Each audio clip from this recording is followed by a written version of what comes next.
Please introduce yourself. Hi, good afternoon. My name is Ruberosa Gapido. I'm 48 years old. I'm from Philippines and I'm single. I have one son. And my work started during my work started since 2014 with an Indian family. Uh, my I take care of one boy, one underage. He's 15 years old, and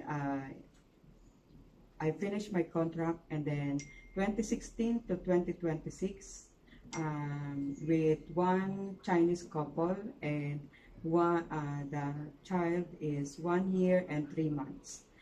My duty, I do cooking, Chinese dishes, Western or any food that you want me to cook, as long as there is a booklet or any preference that I can do it, then I'm willing to try also. I do cleaning, ironing, and laundry, the other, and willing to try other housework. And I'm happy if you are going to choose me. Have a good day.